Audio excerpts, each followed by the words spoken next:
All right, so we're going to go through chapter 9 on the homework, and it is measurements of potency. So, number 1, how many milliliters of a U100 insulin zinc suspension would be used to obtain 18 units of insulin? So, 100 U is 1 milliliter, and then we want to find 18 units over X milliliter. So just normally you would multiply 1 times 18 divided by 100, but this way you just do 18 divided by 100, and you find that it is 0.18 milliliter.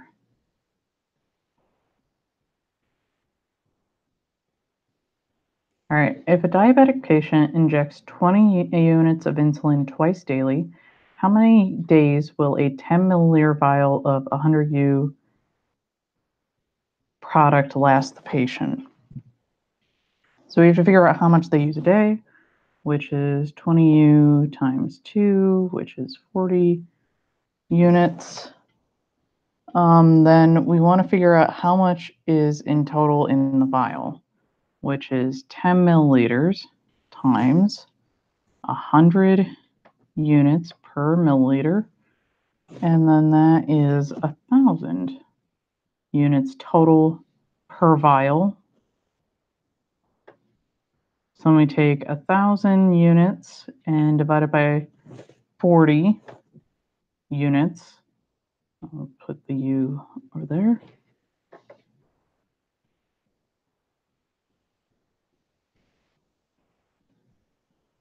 And it's 25 days.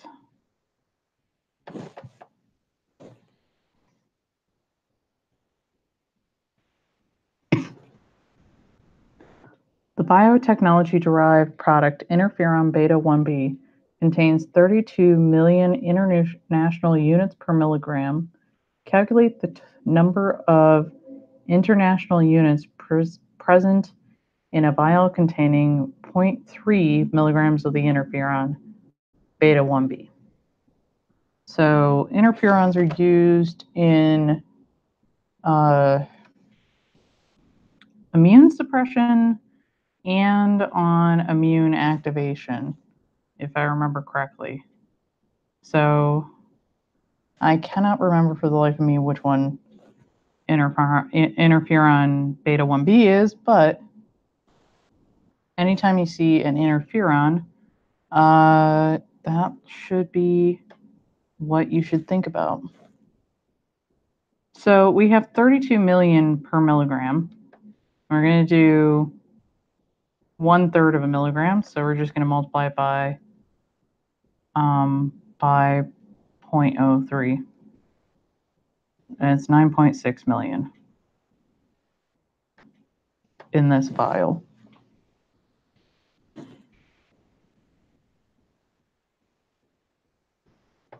Alferon N injection contains 5 million international units of interferon alpha N3 per milliliter.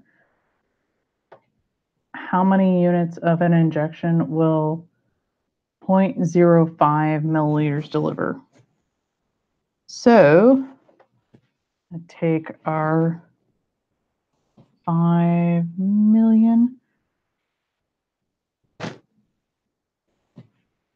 units, usually it's IU, per milliliter, and then multiply it by 0.05 milliliters.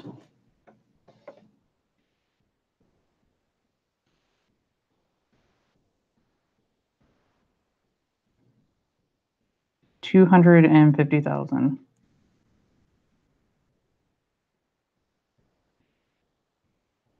International units. All right. Insulin glargine, Lantus, injection is available in 10 milliliter vials containing 100 units per milliliter. How many milliliters would a patient administer for a starting dose of 10 units? and a maintenance dose of 0.4 units. So you would, for the first one, you would take 100 units per milliliter and divide it by 10 units, and you find that is 0.1 milliliter. And then you do the same thing for B, which is 4 units.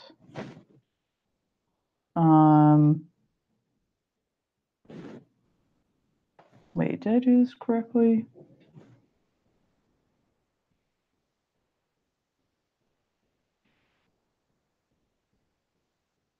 Yeah, okay, 4 units divided by 100 units per milliliter, and you find that that is 0.04 milliliter.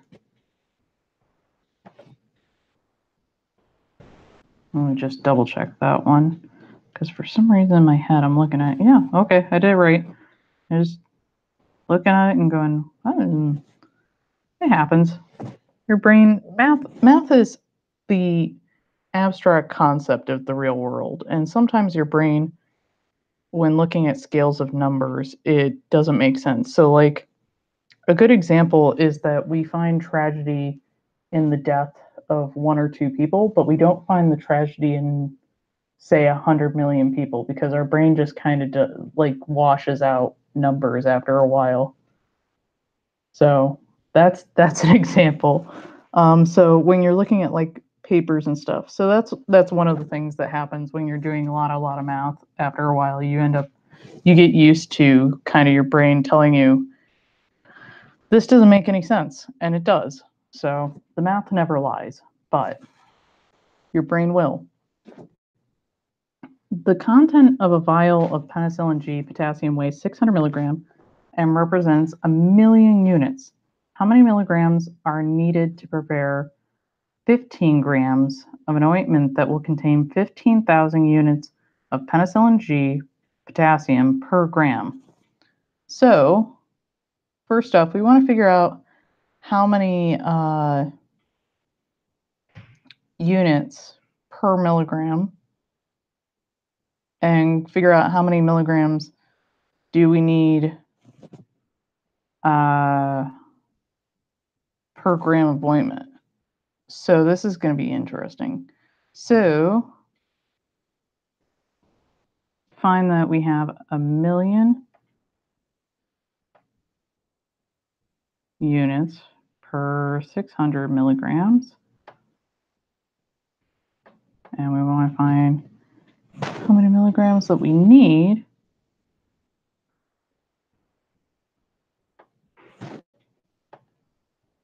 So we're going to cross multiply. So 600 times 15,000, and then divide by 1,000,000, and that is equals to 9 milligrams per 1 gram of ointment, because this is still technically per 1 gram of ointment. See, right here. And then, so we need to multiply this times 15.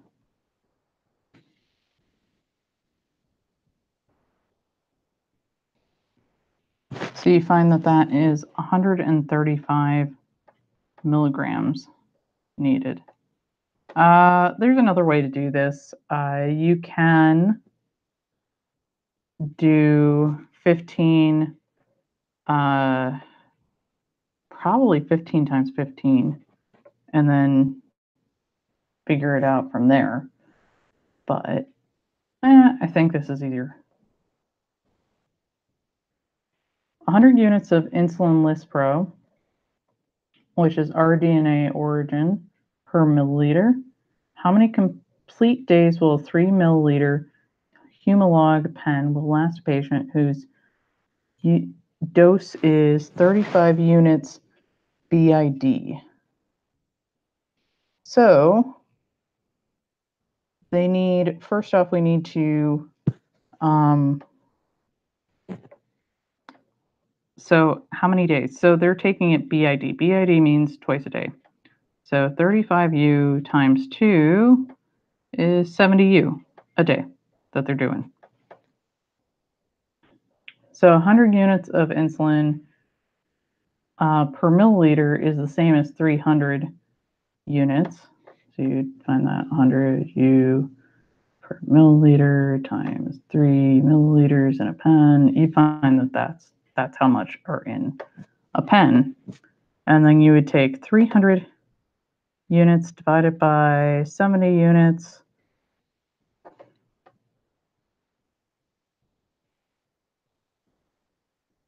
Oh. And you find that that is 4.28.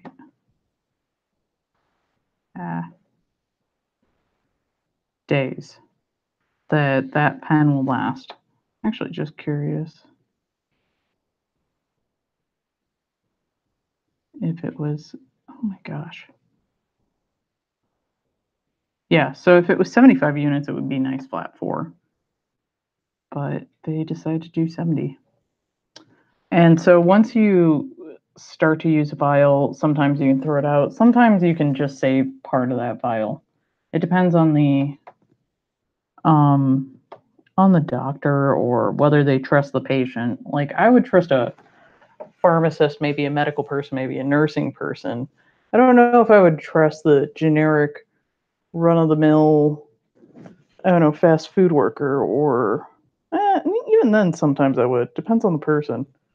Because some people are very compliant, some people are very anti-compliant. So the anti-compliant patient, I would be like, maybe not. All right, so I have a note on this one. Okay. A physician prescribes 2.5 million units of penicillin G potassium daily for 1 week. If 1 unit of penicillin G potassium equals 6 micrograms, how many tablets, each containing 250 milligrams, will provide the prescribed dosage regimen? So, first off, let's look at unit and make a common denominator. So our 1 unit is equal to 0.6 micrograms, which we're going to have to convert to milligrams because otherwise I'm not going to be able to work in the same universe. So we divide that by 1,000 and we find that. So we take the 250 milligrams and we divide it by 0.0006 milligrams.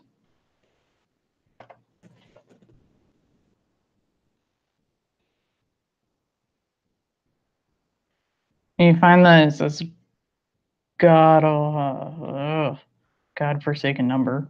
All right, 416,666. Yeah, that number. Oh, come on.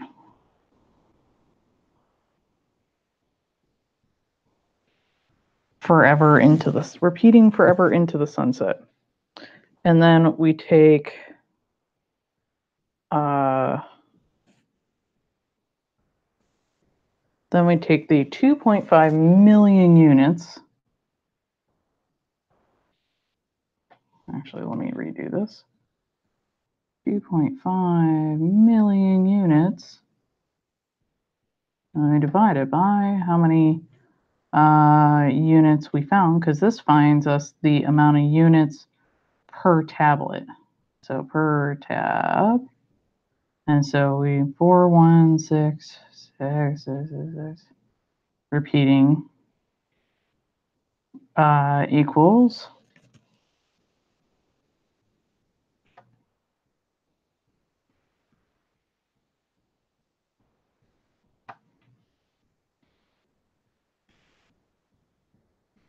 it equals 6. So 6 a day, and then that's tab. So this is units a day, and this is units tab. So let's see, we've eliminated out our units. And now we have tab per day. So now we need 6 tabs a day for 7 days, which is equal to 42 days.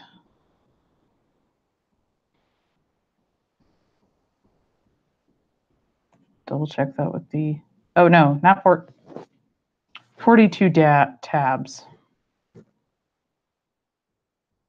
Because, yeah, because we've eliminated that, yes. Whoops. Okay. Now this one you can do 2 different ways. I'll show you the way that the book has it, and then I'll show you my way. So the way that the book has it is that you take, so let's read off the prescription first. So you have to have 5,000 units per milliliter of penicillin G.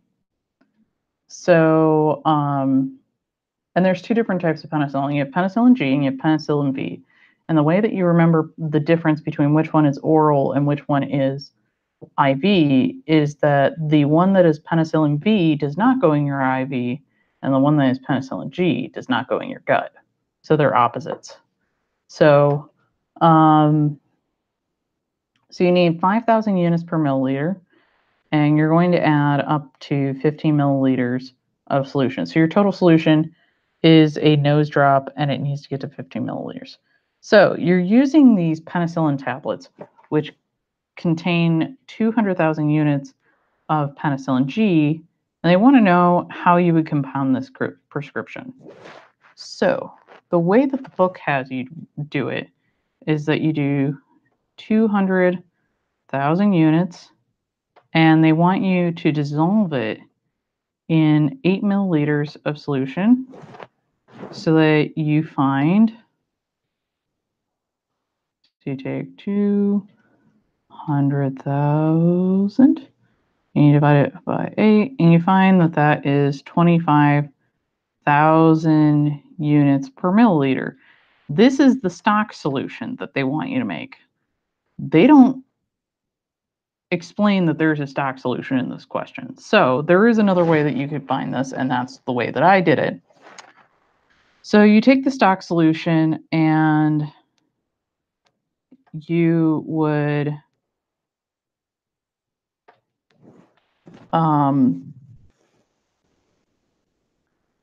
you need to find how many milliliters of the stock solution you would need. So you need total 15 milliliters at 5,000 U per milliliter. So you need in total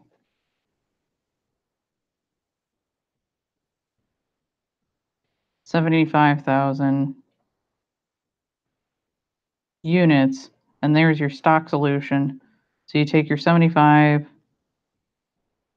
units, you divide by 25,000 units, and you find that it's 3 milliliters that you need of your stock solution, this stock solution.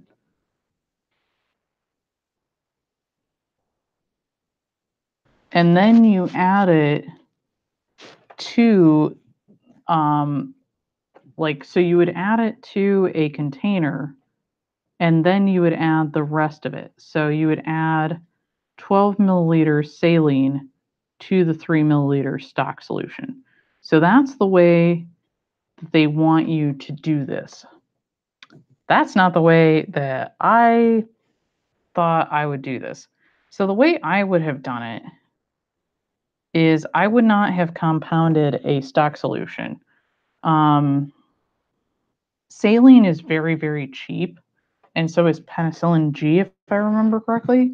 So for me, I would have just taken 200,000 units per tab and just figured out how many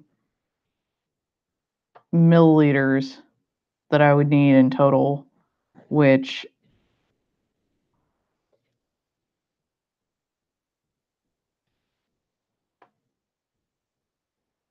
I found was 40 milliliters. So what I would have done is just made a whole solution at 40 milliliters, which is not a lot, and then had the concentration be at 5,000 units per milliliter, and then just dispense 15 milliliters. That's how I would have done it. But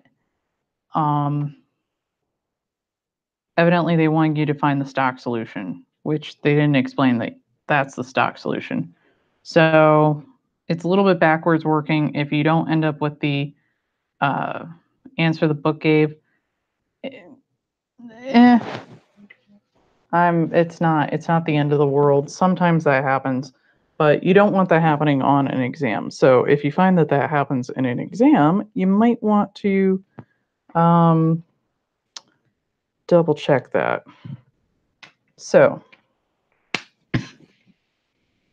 number 10, Fosamax plus D contains 70 milligrams of alendronate and 40 micrograms of vitamin D3, the latter equivalent to 5,600 international units of vitamin D. At a once-a-week dose, calculate the daily intake of vitamin D3 in milligrams and in units. So your daily of the alendronate or your weekly of the alendronate is actually just 70 milligrams. You take this. And then your vitamin D3, you would figure this out by taking the 140 micrograms and dividing that by 7, which 14 divided by 7 is equal to 2, add a 0, which they want it in milligrams, not micrograms. So you have to convert that by dividing it by 1,000, and you find that it is 0.02 milligrams. And then take 5,600 international units, you divide it by 7, and 56 divided by 7 is 8. Then you add 2, and that is your international units. Yep. So if you remember, the counseling point with Fosamax is that it pulls the calcium from the blood, so then your body, I believe it puts all of the chloride to balance it. It gets rid of all the chloride from your bloodstream and throws it into your stomach and makes it just completely acidic. So it is very important that people who take Fosamax take it sitting upright, because it will just turn your stomach acid into drain cleaner. So that is an important thing to remember with Fosamax. And why would Fosamax have D3? That's the other thing you have to think about. What is Fosamax for? Fosamax is a once a week osteoporosis preventative or reversing agent, depending on how you look at it. So D3 is used in the absorption of calcium into your bones. So that's why it would have D3 in it. So if that helps you make sense of it, there you go. A vial for the 100 milliliter injection of the drug Alteplase, Activase, contains 100 milligrams of the drug equivalent to 58 million international units to be administered by intravenous infusion. Calculate A, the units administered to a 176-pound patient at a dose of 0.9 milligrams per kilogram, and the milliliters of injection to use. So, the first thing you should recognize is that 100 milliliters contains 100 milligrams. So, 100 milligrams over 100 milliliters, that's equal to 1 to 1 milligram per milliliter. So just making it simpler for you maybe later. So first off, for the part A, we want to take 176 pounds and we want to divide this by 2.2 pounds, 1 kilogram.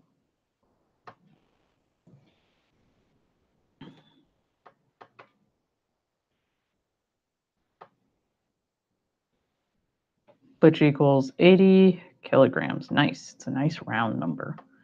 So then we find that we're going to take 0.9 milligrams per kilogram.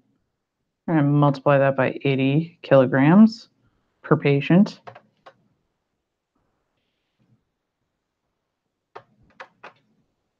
Find that that is 72 milligrams per this patient. And then 100 milligrams is equal to 58 million. So we want to find out how many units. So I'm going to take 72 milligrams, and for every 100 units, 100 milligrams, there is 58 million, and we're trying to figure out how many x mil for the equivalent of that. So cross multiply, so 72 times 58, and then divide by 100, 41.76 million international units. And then they want to figure out how many milliliters. Well, it's a 1-to-1. So your 72 milligrams is just going to be 72 milliliters because it's a 1-to-1.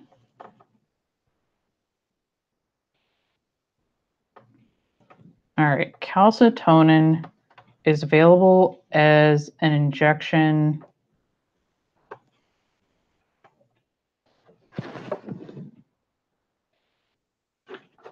All right, so calcitonin is available as an injection containing 200 international units per milliliter. Adult doses of up to 32 units per kilogram have produced no adverse effects. On this basis, if a 120-pound patient were administered a quarter of a mil injection or 3/4 of a mil injection, would adverse effects be anticipated? So let me just write down 200 IU per ml.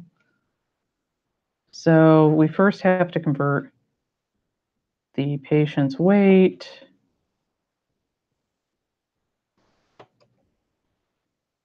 from pounds to kilograms.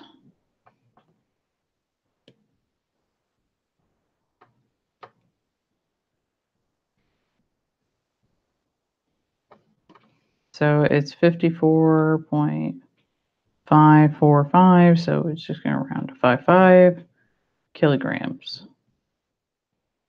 So then we do 32 units per kilogram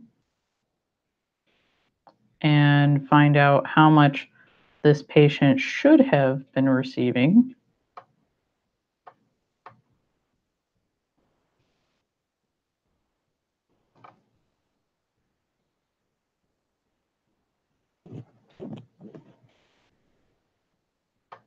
One 74.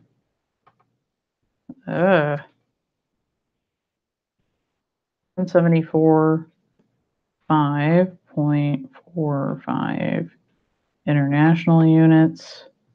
And so how much they received, which has 200 units IU per milliliter times 75 milliliters, is probably way less than what they should have been. This is probably not even a therapeutic dose.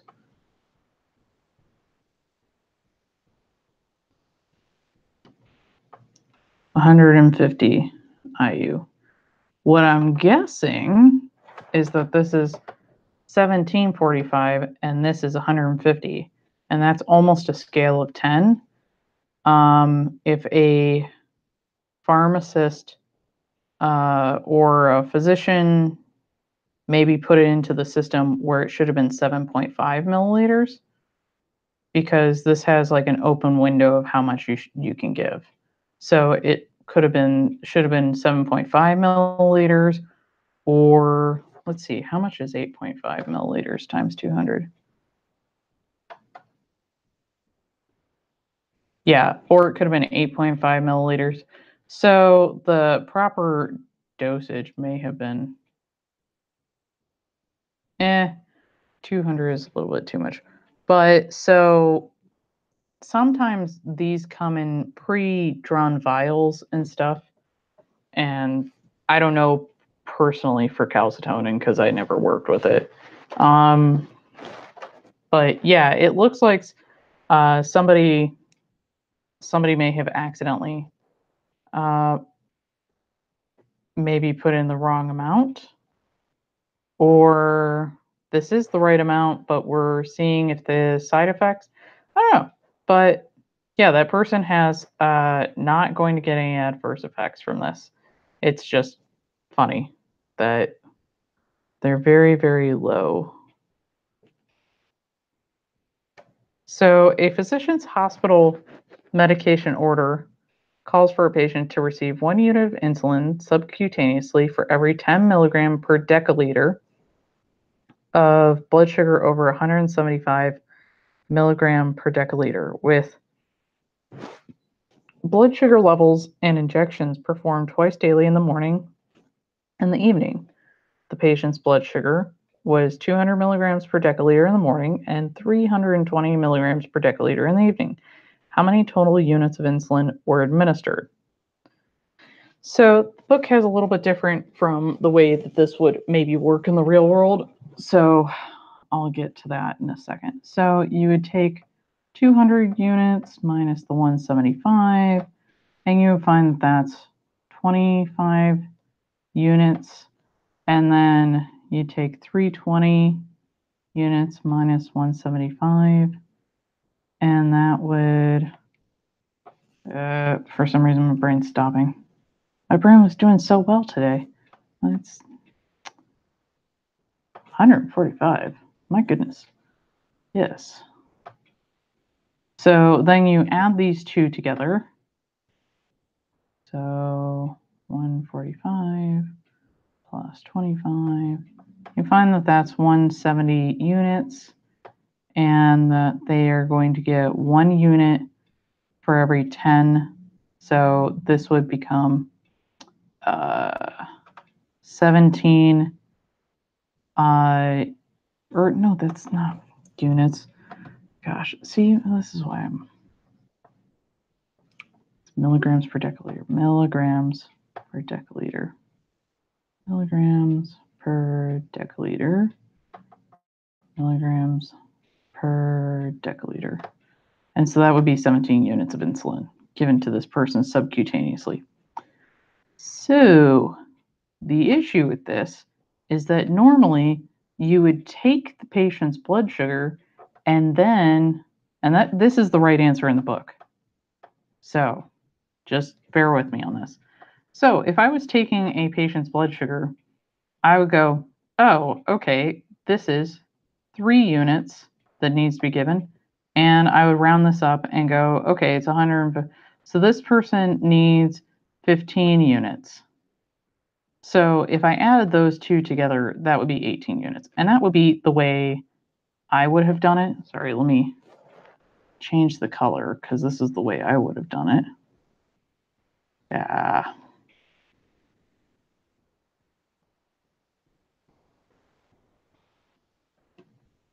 So that's not the way that the book would have done it. The book says it's 17.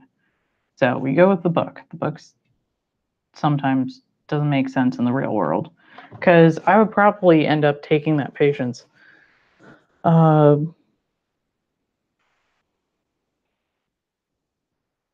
taking that patient's blood sugar and just administering that right there and then. And I'd probably round up the 5 to the next number up, because you can't give half a unit of insulin usually. There are some cases where you can. All right, a physician hospital medication order calls for isophane insulin suspension to be administered to a 136-pound patient on the basis of 1 unit per kilogram per 24 hours. How many units of isophane insulin suspension would be administered daily? So I believe isophane, so there's some that, with insulins, there are different types of insulins, and some are long-acting, some are short-acting, and this one, I believe, just based on the dosing, it is long-acting, whereas we saw earlier that there's some that you do twice a day because they're short-acting. And then there's some that you do after meals because they're terribly short-acting. So the 130, all right, sorry, why did I pull up that? So we want to first take the 136 pounds and convert that to 2 kilograms.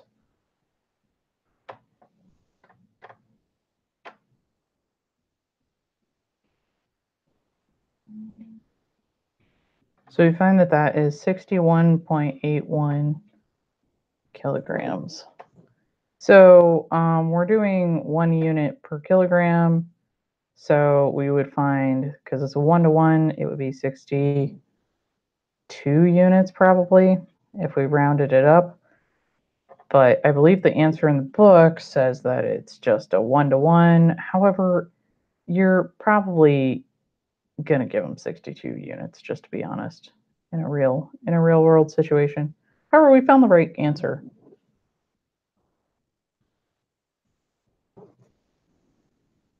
So for this one, sumatropin, neutropin, contains 5 milligram drug of equivalent to approximately 15 international units of a drug in a vial to prepare 10 layers of injection. If starting the adult dose is 0.006 milligrams per kilogram, calculate the dose A in units and then B in milliliters for a 132-pound patient. Was the other patient? No, that's 136. So 132 pounds. First, we have to convert that.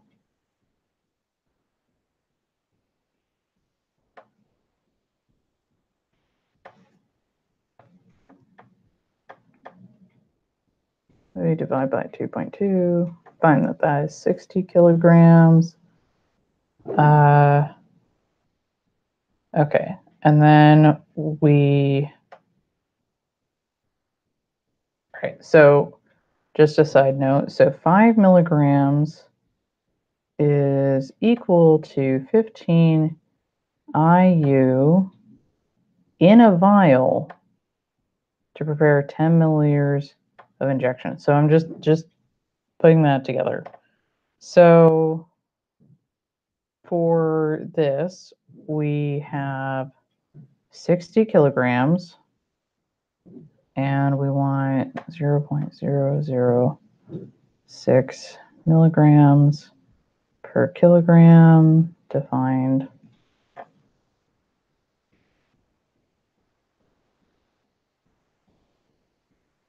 .36 milligrams is, and then we need to figure out how many units that is. So that's how much the patient needs. This is, we know that 5 milligrams is equal to 15 units. We don't know how many units the patient needs. So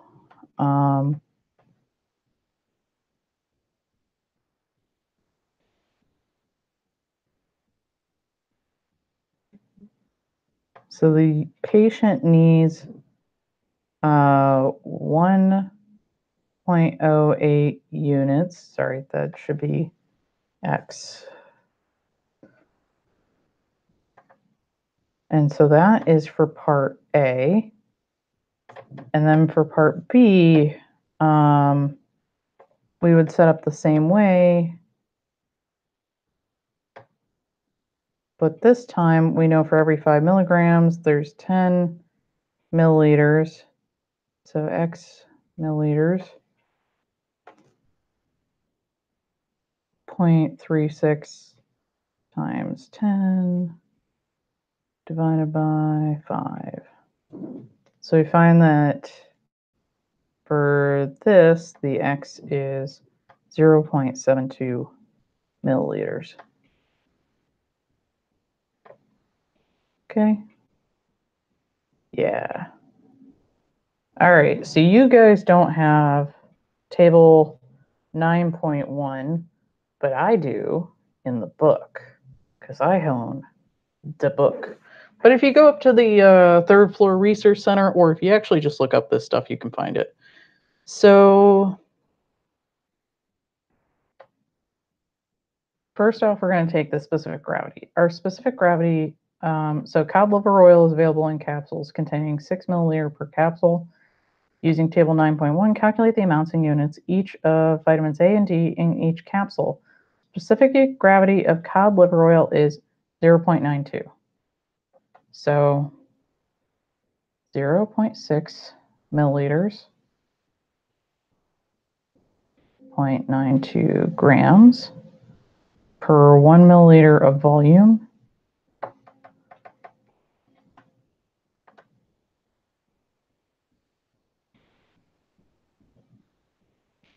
All right, 552 grams. Now in the book, it says for vitamin A that there is 600 units or 2,500 units. And then for vitamin D, there is 60 units or 250 units. And these are both per gram.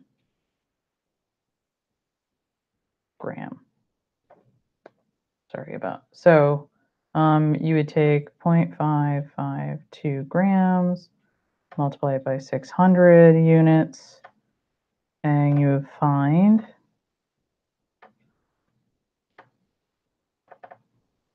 331.2 units for per capsule, per cap, or that's 552. 0.552 times 2,500 units.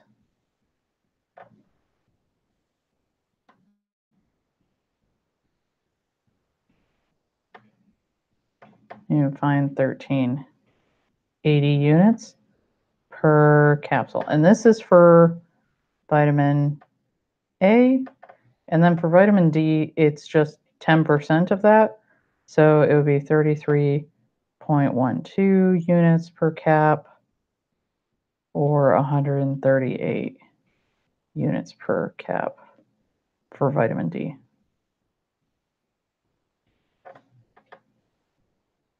So why do people do cod liver oil? So back in the day, when we were dependent on canning and preserving foods, most of the time when you cook those foods, they lose their integrity of their vitamins and whatnot.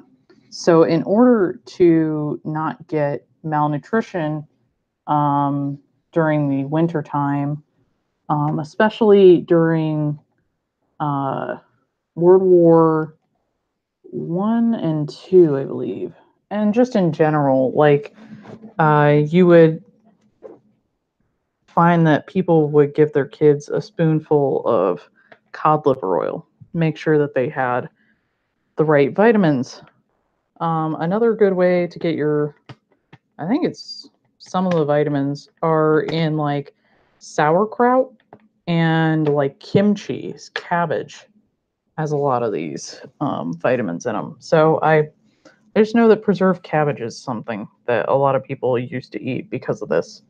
So nowadays we have better ways of, I believe, synthetically making or extracting out. So you don't end up having to eat cod liver or cod liver oil. But it is useful to know that if you ever end up on a stranded island, that is one way to get your vitamins, is eating the liver of cod or fish.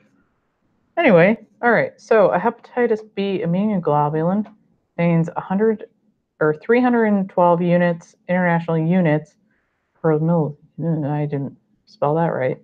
Wow. So I was typing this very quickly. Let's ignore that. Okay. For certain at-risk persons, calculate the dose A in units and in milliliters for a 132-pound person. So we had a 132-pound person up here, and that was 60 kilograms. So yay, we don't have to do that again. So 60 kilograms is that person. Then, so it's 100 and 312 IU per milliliter.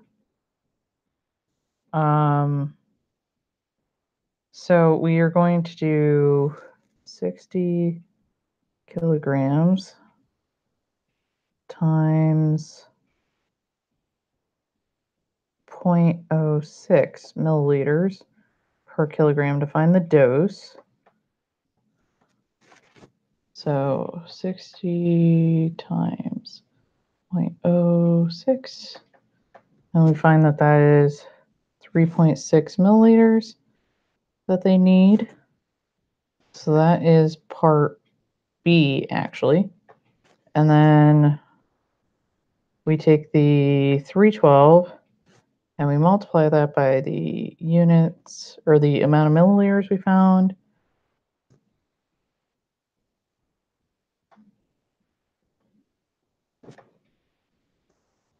$11, 23.2 international units. Oh my gosh, I can't spell today. Yeah, just there. And there is your part A. So hepatitis immune globulin. Maybe that would be used in vaccines? I don't know. Meh. All right. If a 5 milliliter vial of humatrope, a biosynthetic somatropin of rDNA origin, contains 5 milligrams of somatropin, equivalent to 13 international units, how many milligrams of somatropin and how many international units would be administered in a 0.6 milliliter dose? So for this one, so they tell us that 5 milligrams is the equivalent of 13 international units per 5 ml. So they ask us for how many milligrams and how many IUs. So I would set this up as we know that we have 5 milliliters, and we know how many units are in 5 milliliters, and we know how much the patient is getting. So just cross multiply and divide. So 13 times 0.6 divided by 5, 1.56 units. And then, so that's one of the two answers. And then for the other one, we know that there's 5 milligrams for every 5 milliliters. And we know how many milliliters we're receiving. And then XU. So we would multiply and then we would divide by 5. So it would be the same. So it would be X equals 0.6 milligrams. So that is R2. Sorry for the cough. I'm dying. I've got the back lung. No. So Epogen injection is available containing in each milliliter 2,000, 3,000, 4,000, or 10,000 units of epopoietin alpha. If the starting dose for a 160-pound patient is prescribed at 50 units per kilogram, which of the following would provide that dose? So first off, we have to convert the 160 pounds to kilograms. So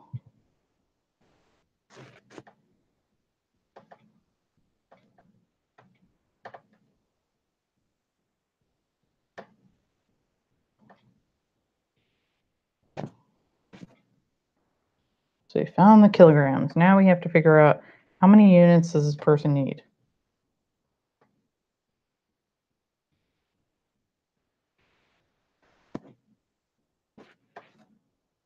And they told us it's 50 units per kilogram.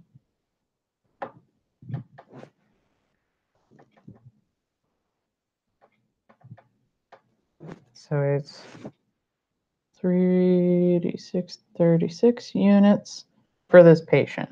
So 4,000 units or 4 milliliters at 2,000 units. So this would be 8,000 units. That is not correct. Then we would have 1 milliliter at 3,000 units. This would be 3K. And it's close, maybe. I have to double check that one. This one would be 8,000 units. So we have to, let me double check this one. 4,000 times 0.9. 3,600 units. So 3.6K units. So that one is the closest, but I was in between those two. But, yep. I went too fast. Okay. So actually, back up to the whole question. I'll tell you what so epopoietin is a factor, if I remember correctly, for making red blood cells. So oftentimes you will find this actually in the black market in athletics, but now they can detect it. So the only people who end up using it are people who are in amateur athletics that don't drug test. But you will still find people that are competitive enough to do this. The issue with taking EPO at high doses, and this is one of the things that you might ever see in like an emergency situation, is that, or you might see like one case, but in your whole lifetime. So it's not super common. But what happened, and the reason that EPO also fell out of favor for abusing, is that it would block up your arteries. And so these people were taking anabolic steroids, and then at the same time, they would be taking EPO. And so steroids cause your arteries to harden and to narrow. And then on top of it, they would be plugging it up with all these red blood cells. So they would be super, super fast, super strong, able to deliver all this oxygen to these super huge muscles. But then after a while, they would just end up having heart attacks and stuff. So that is one of the ones that you can actually find on the black market. But I would not suggest using it because it'll cause all sorts of problems. All right, the prophylactic dose of tetanus antitoxin is 1,500 units. But I also misspelled that. So persons weighing less than 65 pounds, the antitoxin is available in dose vials of 1,500 units, 3,000 units, 5,000 units, 220,000 units. Which vial should a pharmacist provide for administration to a patient weighing 25 kilograms? So this time we have to convert kilograms to pounds. So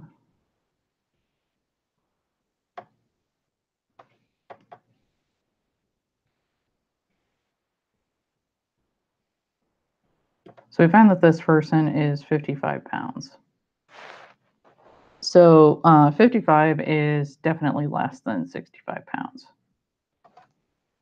So the dose is 1,500 units for a person weighing less than 60. So we're going to go with this vial.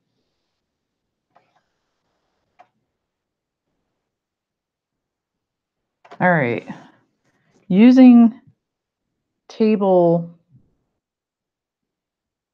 9.1, which you guys don't have, calculate the clindamycin potency equivalents in milligrams per milliliter of a solution containing 1 gram of clindamycin hydrochloride in 10 milliliters of solution. So in the book, it says that there's 800 micrograms per milligram, and they want 1 gram per 10 milliliter. So, actually, just, well, no, I'm not going to go grab it. So, there is a topical clindamycin solution, and I believe that sometimes they have to compound it every once in a blue moon, but probably not. It's it's used for acne. So this is the equivalent of 100 milligrams per 1 milliliter. So they want to know milligrams per milliliter of a solution. So we know that the potency is 100 milligrams. So they have 800 micrograms per milligram. So 100 times 800 is 1, 2, 1, 2 zeros. So that's 80,000. And then we're going to divide, and that's in micrograms. And they want in milligrams per milliliter. So we're going to divide that by 1,000. We're going to find that that is 80 milligrams. And we've already converted it to milliliters. So this is 80 milligrams per milliliter. But we also found out here that if we converted it earlier, we would have found that this is 0.8 milligrams. If we converted the micrograms to milligrams, someone could have just multiplied this by 0.82, or you could have looked at it and gone, well, this is 80% potency. So that any number, like let's say if we had 252 milligrams per milliliter, we could have just gone 0.8 and found whatever we wanted. So that is also something that we could have done. So there's many ways to do this one. Okay. No, I just accidentally hit the arrow. Sorry, I didn't mean to jump it. Cause you guys to get a heart attack or something. 500 students were found dead by their tablets or their computers because they somebody jumped during their video. All right, so each 1 milliliter dose of hepatitis A vaccine contains 1,440, I think it's like ELU, I'm trying to remember what that is, of viral antigen. What would be the pediatric dose? Oh, yeah. What would be the pediatric dose of this vaccine if 360 ELU of the viral antigen to be administered? So we know the adult dose, we know the baby dose. So adult dose is 1440 ELU, and then the pediatric dose. So like, let's say we have an adult dose and we know the amount, but we don't have like pre-filled syringes. So we just, because we're doing like, I don't know, Ooh, good example. We went to RAM, which is remote area medical. And so we had to do flu shots for 2 children. And so if there was an equivalent dosage, this would be useful. So let's see. All right, so we're going to do 360 times 1, then divided by 1440. So 360, and we've already, 1 is 1, so then we're just going to divide by 1440. We find that that is 25. So our X equals 0.25 milliliters. So it's B. But yeah, so when we were at RAM, we had to look up the pediatric dosages, and we had a lovely nurse interrogate me about how to draw up a syringe, and they inspected to see if I pitted the bevel and all sorts of stuff, and it was interesting to see people in the other fields not trust somebody who's given probably over 1,000 vaccines on how to draw it up and how to do the math. So it was interesting. So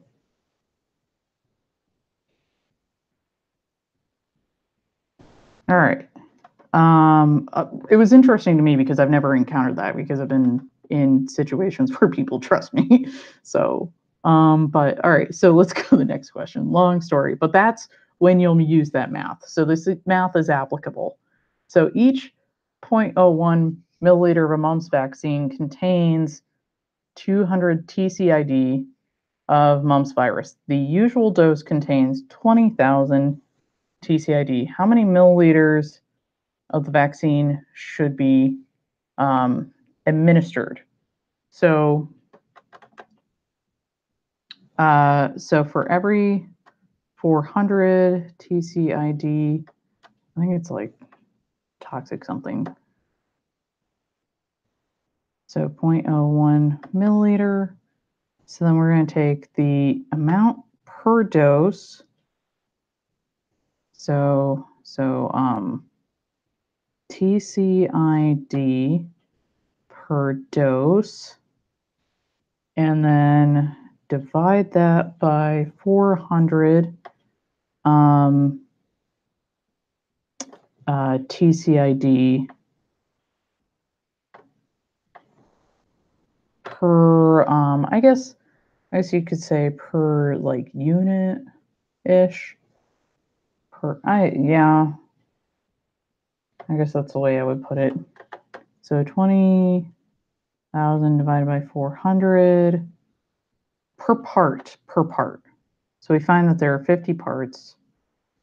So then you would do 50 times 0.01 milliliter, and you would find that is half a milliliter. Actually, probably there's a better way to do this. Is probably setting it up as 20,000 TCID per dose, per one dose, 400 TCID, and doing 0.01 milliliter. And then that cancels, and then you would find that that is 0.5 milliliters per dose. There. Okay, that's a better way to do it. But there are 2 ways to do this one as well. So, well, there's like a million different ways to do all these.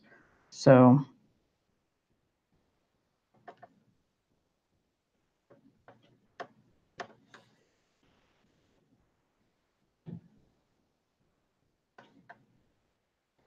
all right, if a biologic product contains 7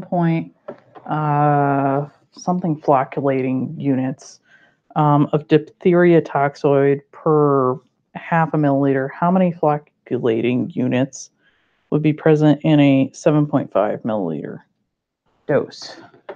So you would take 7.5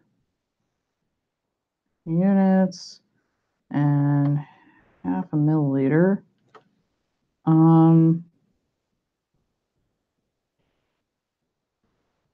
And then multiply it by 7.5 milliliters per 1 vial.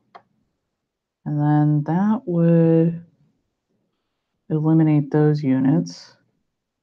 And so you would find, so 7.5 divided by 0.5 multiplied by 7.5. Nope, that's 0.5, 7.5.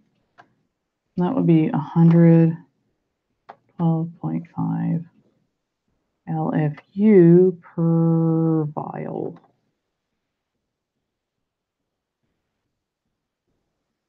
I believe this is the last one. So Zoster Vaccine Live, Zostavax, contains 29,850 plaque-forming units of attenuated virus per 0.1 centiliters. Approximately how many PFUs would be contained in a 0.65 milliliter dose? So first off, so you have to change the centiliters to milliliters, which 0.1 centiliters is 1 milliliter. So we know that there are 29,850 whatever units, flocculating units per 1 ml. And then we want to figure out 0.65 ml XPFU. So just what is your zoster vaccine? Is that a vaccine that you can give in West Virginia? Yes, it is. I don't believe it is one that you can give for under 18, but above 12. I believe the two that you can give to legally in West Virginia is the flu and the HPV vaccine for that age group, 18 to 12 or 11. I'll have to double check that. I'll have to look at the guidelines. But the zoster vaccine is your chicken pox. If you don't remember, that's okay. We still love you. But it's good. It's good to double check these things because, you know, while you're doing your math homework, because this stuff will come back and haunt you. So 19402.5 PFU. So that is your D. And then that's it. I thought I got rid of this, and it keeps going away and then coming back. So I don't know what I did that it's not doing that, but I promise you I will try to fix that at Christmas time or during fall break. All right.